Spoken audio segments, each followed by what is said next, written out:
उर्वी, तुम बहुत देर से फोन पर बिजी हो, लेकिन आज मैं तुम्हें यहाँ कुछ जरूरी बात करने के लिए लेकर आया था। पुष्कर ने दबी हुई आवाज में उर्वी से कहा, जो काफी देर से फोन से सेल्फी ले लेकर अपने दोस्तों को भेज रही थी।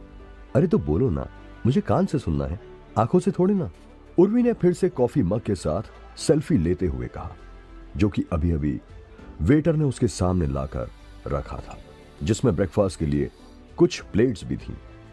आज वैलेंटाइन डे है और आज के दिन कोई लड़का किसी लड़की को किस लिए बाहर डेट पर लेकर आता है? तुम ये भी नहीं समझती हो क्या? पुष्कर ने फिर से उर्वी का ध्यान अपनी ओर खींचने के लिए कहा। पुष्कर बड़ी उम्मीदों से उर्वी को आज उसके मनपसंद नॉर्थ कॉम्प्लेक्स के हडसन लेन कॉम्प्लेक्स में लेकर आया था। उसके हाथ में गुलाब का फूल था और वो आज उर्वी से अपने दिल की बात कहना चाहता था, लेकिन उर्वी थी कि उसे अपने फोटोज खींचने और फिर फिल्टर लाकर सोशल मीडिया पर अपलोड करने से फुर्सत ही नहीं थी। उर्वी, मैं तुमसे अपने दिल की बात कहना चाहता हूं और वो ऐसे तो नहीं की जा सकती ना। पुष्कर ने फिर से झिझकते हुए उर्वी से कहा, मैं तुम्हारे दिल की बात पहले भी सुन चुकी हूँ और तुम्हें बता भी चुकी हूँ कि मुझे तुम्हारी इन फालतू बातों में कोई इंटरेस्ट नहीं है। रही बात यहाँ तुम्हारे साथ आने की, तो मेरा मन था घूमने का, तो मैं आ गई। That's it. अब इसमें इतना बात का बतंगड़ बनाने की क्या जरूरत है? उर्वी ने फिर से इतराते हुए पुष्कर से कहा, लेकिन मैं तुमसे प्यार करता हूँ उर्वी, और मैं तुम्हारे लिए कितना इमोशनल हूँ ये तुम अच्छी तरह जानती हो। Please try to understand my feelings. Pushkar ने उर्वी से कहा, यार पुष्कर, तुम तो चेपी हुए जा रहे हो। अरे मैं तुम्हें समझा तो चुकी हूं ना, मेरे दिल में तुम्हारे लिए कोई फीलिंग्स नहीं है, फिर क्यों बार बार तोते की तरह एक ही बात की रट लगाए जा रहे हो? यही प्रॉब्लम है तो मिडिल क्लास लड़कों की। जरा सा कोई लड़की ढंग से बात किया कर ले, बस हो जाता है तुम्हारा आई लव यू शुरू। हाँ। उर्वी ने लगभग गुस्से में पुष्कर को डांटते हुए कहा। पुष्कर ने नजरें बचाते हुए अपने आसपास बैठे हुए लोगों को देखा, जिनमें से कई उसकी ओर ही देख रहे थे।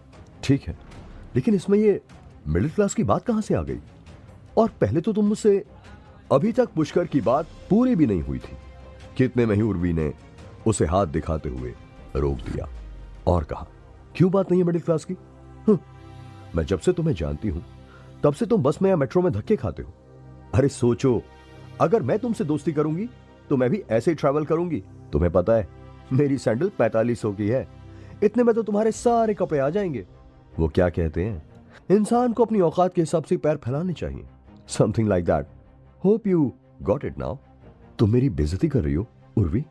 पुष्कर की आंखों में पानी आ चुका था, लेकिन किसी तरह पुष्कर ने अपने आंसुओं को पलकों पर रोक रखा था। लेकिन उर्वी का गुस्सा कम नहीं हो रहा था। उसने तपाक से कहा, बेइज्जती नहीं, तुम्हें सच्चाई बता रही हूं। मैं तुमसे बात कर लेती हूं, इतनी खुशी बहुत है तुम्हारे लिए। उर्वी आगे भी कुछ कहना चाहती थी, लेकिन तभी उसके फोन पर किसी का मैसेज आया और वो उस मैसेज का रिप्लाई देने में बिजी हो गई। और तभी पुष्कर को भी मौका मिल गया कि वो गर्दन नीचे झुकाकर अपनी आंखों में आए हुए आंसुओं को पोंछ सके और छिपी हुई नजरों से आसपास मौजूद उन सभी लड़के और लड़कियों को देख सके जो इस समय उसे देखकर हंस रहे थे और कुछ उस पर तरस खा रहे थे। पुष्कर ने अपने हाथ में लिया हुआ गुलाब का लाल फूल वापस से अपनी जेब में रख लिया और फिर से नजरें उठाकर उर्वी की ओर देखने की कोशिश की, मगर उसकी हिम्मत नहीं हो रही थी, ना तो उर्वी की ओर देखने की और ना ही वहां से उठने की। मैं चलती हूं पुष्कर, मुझे अपने किसी दोस्त के साथ जाना है, उर्वी ने कहा और अपना बैग संभालने लगी। लेकिन तभी धीमी आवाज में पुष्कर ने कहा, मैं जानता हूं तुम किससे मिलने जा रही हो। ये वही कमीना अयान है ना? मैंने उसके मैसेजेस तुम्हारे फोन में पढ़े थे। कितनी गंदी और छिछोरी बातें करता है वो, और तुम उसे अपने साइज भी बता रही थी। क्या तुम्हें ऐसी बातें उसे करनी चाहिए? पुष्कर ने धीमी आवाज में उर्वी से कहा, लेकिन जैसे उसने आग में घी डाल दिया था, उसकी बात खत्म होते ही उर्वी जोर से चिल्लाई, what the hell you creep, you bloody despo, how dare you touch my phone. Urvi की आवाज इतनी तेज थी कि आसपास जितने भी लड़के और लड़कियां खड़े थे वो सब उन दोनों की ओर ही देखने लगे और पूरे कॉम्प्लेक्स में उर्वी की आवाज फैल गई। उस ओपन रेस्टोरेंट का मालिक चक्रधर भी वहां आ पहुंचा था। देखिए, आप दोनों को लड़ाई करनी है तो प्लीज यहां से चले जाइए, यहां तमाशा मत बनाइए, मेरे बाकी कस्टमर्स को प्रॉब्लम हो रही है, चक्रधर ने तेज आवाज में पुष्कर की ओर देखते हुए कहा। पुष्कर ने उर्वी को शांत होने का इशारा किया, लेकिन उर्वी का पारा बहुत हाई था। उसने अचानक ही सामने रखी हुई प्लेट्स और वैलेंटाइन डे के डेकोरेशन के लिए रखा गया फ्लावर पॉट उठाया और जमीन पर पटक दिया। तुम आज के बाद अपनी शक्ल भी मुझे मत दिखाना, समझे? उर्वी ने चिल्लाते हुए कहा और चल पड़ी।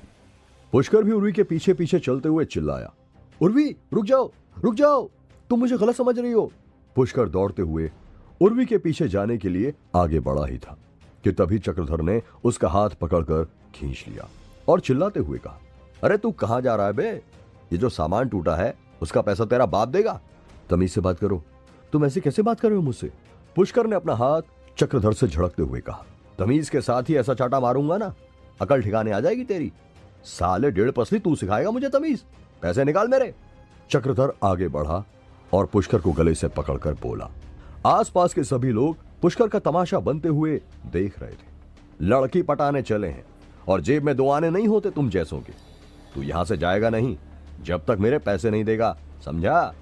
चक्रधर ने पुष्कर को गले से खींचते हुए कहा, अभी मेरे पास पैसे नहीं है और तू मेरी शर्ट छोड़ दे वरना अच्छा नहीं होगा। पुष्कर ने भी चक्रधर से अपना गला छुड़ाने की कोशिश करते हुए कहा। सभी लोग ये तमाशा देख रहे थे। पुष्कर को बड़ी ही बेइज्जती महसूस हो रही थी। फिर अचानक ही पुष्कर ने चक्रधर से अपना गला छुड़ाने की कोशिश करते हुए उसके गाल पर एक चांटा चढ़ दिया और यही पुष्कर की सबसे बड़ी गलती थी। चांटा लगते ही चक्रधर ने पुष्कर की गिरेबान तो छोड़ दी थी, मगर फिर वो आगे बढ़ा और एक जोरदार मुक्का पुष्कर के पेट में दे मारा। आह! डर से बिलबिलाता हुआ पुष्कर नीचे गिर पड़ा और अगले ही पल पुष्कर ने देखा कि चक्रधर और उसके रेस्टोरेंट में काम करने वाले उसके साथ ही लाठी डंडे लेकर उस पर टूट पड़े हैं। साले, इतनी हिम्मत हो गई तेरी? गंदी गंदी गालियां देते हुए चक्रधर और उसके 4-5 आदमी पुष्कर पर टूट पड़े थे।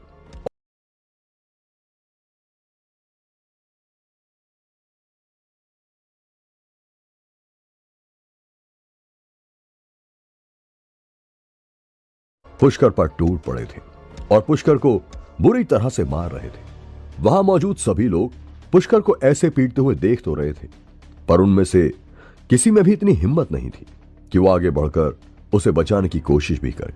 प्लीज बचाइए मुझे, प्लीज कोई पुलिस को कॉल करो, पुष्कर चिल्ला रहा था।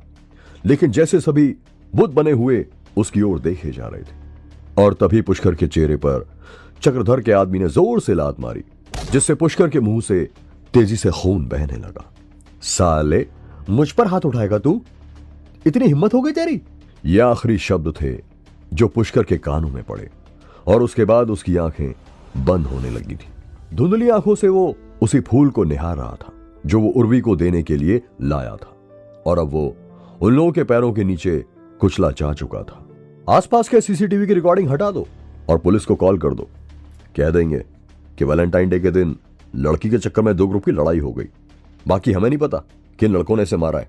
जल्दी करो, पुलिस वाले से अस्पताल पहुंचा देंगे, यहीं मर गया तो दिक्कत हो जाएगी। चक्रधर ने अपने आदमियों से कहा। इस घटना के लगभग 2 महीनों के बाद, हे महादेव, ये क्या है? मेरा पूरा शरीर लाल क्यों होता जा रहा है?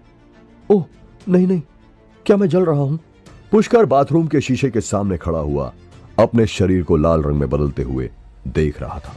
पुष्कर आज फिर उसी कॉम्प्लेक्स में अपनी पुरानी स्कूल की दोस्त श्रावणी के साथ आया था, लेकिन यहां तक फिर से उसे वो ही दिन याद आ गया था।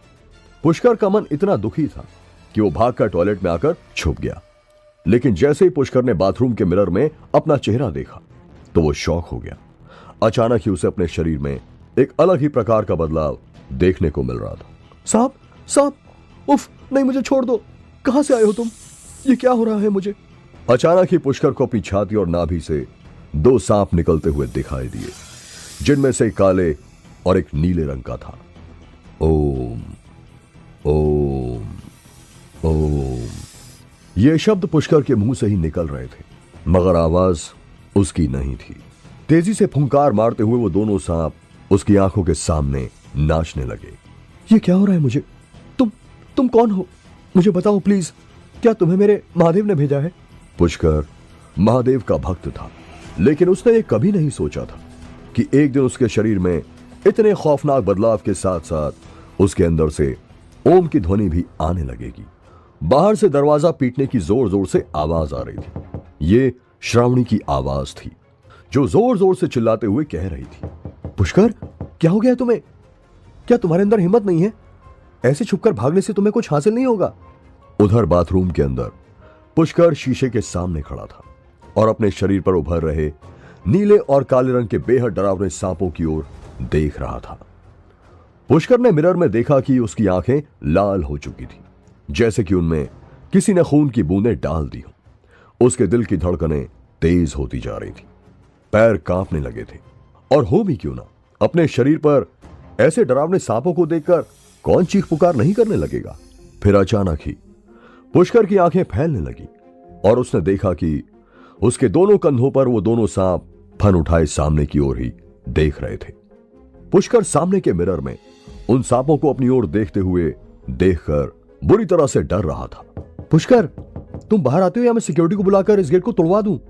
आज पूरे 2 महीने बाद तुम अपने पैरों पर खड़े हो पाए हो। कॉलेज के एग्जाम्स कुछ ही दिन में स्टार्ट होने वाले हैं। ऐसे डरपोक की तरह हर बात पर बाथरूम में छुप जाओगे तो कैसे चलेगा? और तुम अंदर बैठकर ना जाने क्या कर रहे हो? क्या मुंह दिखाओगे तुम अपने परिवार को? तुम बाहर आते हो या नहीं? श्रावणी ने तेज आवाज में पुष्कर को धमकी देते हुए कहा। लेकिन पुष्कर के कानों में श्रावणी की यह आवाज पड़ ही नहीं रही थी। वो तो इस समय उन सांपों की आंखों में देख रहा था जो सीधे उसकी ओर ही घूर रहे थे। अचानक ही पुष्कर ने उनमें से काले सांप की आंख में घूरा और पुष्कर के सामने का नजारा ही बदल गया। उसने देखा कि वो खुद एक पहाड़ की चोटी पर खड़ा हुआ है, जहां ऊपर आकाश से सांपों की बारिश हो रही थी जो नीचे खाई में गिरते जा रहे थे। फुंकारे मारते हुए सांप नीचे गिरकर खाई में इकट्ठे हो रहे थे। ये बहुत ही डरावना सीन है। पुष्कर की सांसें फूल रही थी। वो वहां से हटना चाहता था, लेकिन तभी उसने ध्यान दिया कि उसके पैरों के नीचे की चट्टान धीरे धीरे जमीन में धंस रही है और वो खाई की ओर बढ़ रहा है। नहीं नहीं, मुझे बचाओ, बचाओ मुझे, ये क्या हो रहा है? रोको इस चट्टान को। लेकिन चट्टान नीचे धंसती ही जा रही थी और पुष्कर और सांपों के बीच की दूरी खत्म होती जा रही थी। पुष्कर कहां है और उसके साथ क्या हो रहा है? वो काले सांप कहां से आए थे? 2 महीने तक पुष्कर हॉस्पिटल में क्यों था? क्या उर्वी पुष्कर की जिंदगी से हमेशा के लिए चली गई है? जानने के लिए सुनिए ओमकारा की एक्साइटिंग कहानी सिर्फ पॉकेट FM पर।